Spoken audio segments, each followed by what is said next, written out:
Okay, today I want to talk about one of my favorite horror movies. I'm actually one of my top five horror movies, which is My Bloody Valentine from 1981, directed by George Mihalka with Paul Kelman and Laurie Hallier. Now, I actually wanted to introduce this first. This is a piece of merchandise that I've bought. It's the NECA Real Toys action figurine of the miner. But this is the clothed one with the fabric. Now, I'm actually more a fan of the ones from NECA you can open and close, the plastic ones, because I think these look a little, they're so slender looking, like a Ken doll from the 70s or something. But the articulation, you see the miner, he has blood on the nozzle of its air supply. I mean, the accessories, the heart-shaped box, the pickaxe, it's pretty cool. And I love it primarily for the cover art here. And these figures come with a protective case. Normally you have star cases that you have to pay for. These have protective cases. Inside it you have the card back with the bubble, put the figurine in it. But I think this one just came across my path. It was the first one that came across my path, so I bought it. And it was a must-have in my collection. And I'm already saying this is in my top five favorite horror movies, especially the uncut version, not the cut version, because the cut version takes a lot of shit out. Now this version I'm not really sure. I never put this one in the DVD. The one I seen was a assembled CD, which had the uncut version on, and you notice in the first scene, this is a little spoiler, but it's the first scene. So you got two miners. One of them is a lady. One of them is our miner killer, and she undresses, and you see her bra, and she has this little heart-shaped tattoo on her chest.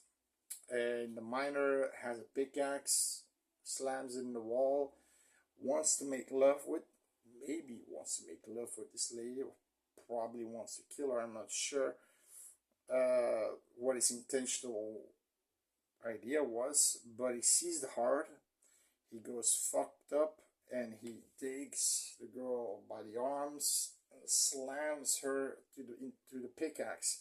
And you normally in the uncut version you'll see the pickaxe coming through the heart out of the chest.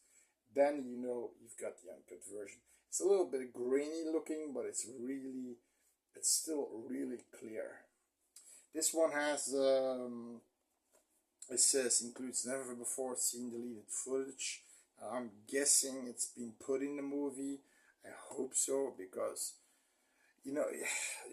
I wanted to collect these movies, but these movies nowadays costs around, this one cost me 20 bucks.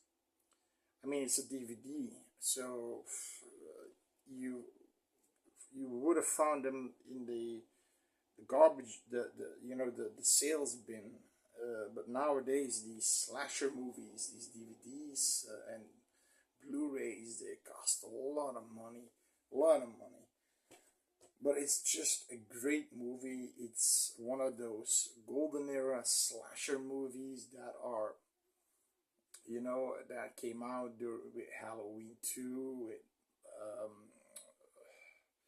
The Burning, 1981.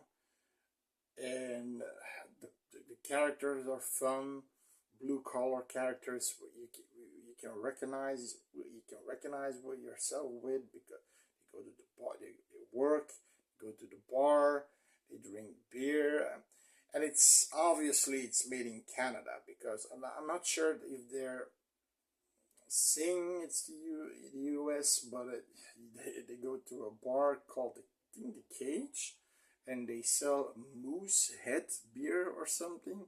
So give me another moose head or something like that, and you can hear it on the accents. Now Paul Kelman, I'm saying it right.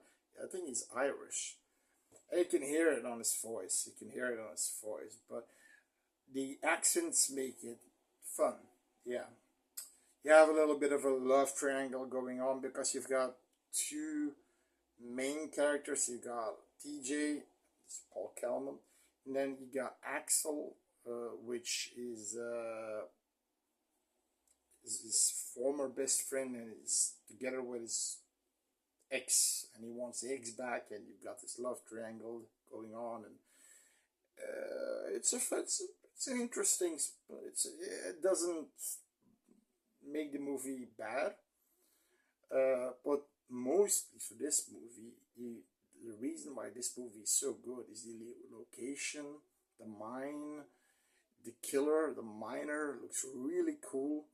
The gore, that's why I'm saying you should see the uncensored cut, because it got lots of gore, lots of carnage.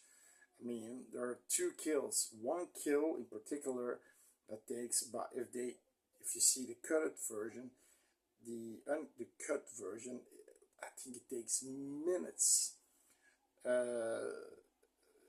It's a kill. I'm gonna spoil this one. It's a whodunit. I'm not gonna say who the killer is, but the killer, the miner, takes the girl by the head like this, lifts her up.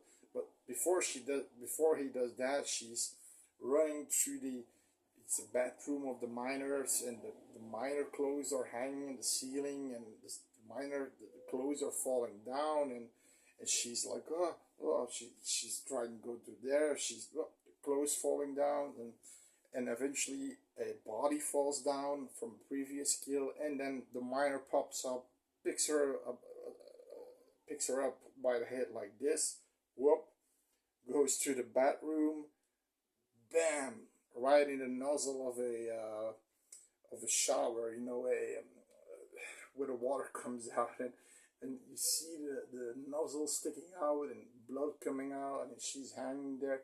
That's a cool kill. And you've got another cool kill in there. Got two really cool kills in there. I'm gonna not spoil the other one, but like I said, you really should see the uncensored version. And if you're a OG slasher fan, you're probably gonna know this movie. If you're not, and you're a beginning slasher fan, and you wanna, dig for something good from the 80s, from the golden era. The golden era was between 1980 and 85. In my opinion, after 85, everything became a little bit more stale, but still okay. Then, of course, the 90s came, and then everything went to shite. But that's for another day. But not specifically everything went to shite, but that's for another day. But My Bloody Valentine is one that I really, really should watch, and that you really should pick out, because they had a remake made, and there was talk about a sequel with the same director short after this movie, because it didn't do well in the box office, but not so bad that they could make a sequel, but things got in the way, and eventually it didn't came to fruition. We got a remake somewhere in 2010, but we didn't get, we got My Bloody Valentine 3D, but we didn't get the fucking sequel. It hurts, because the last spoiler, it ends with an open ending. So, but in any case, My Bloody Valentine, see this, or the miner will come for you.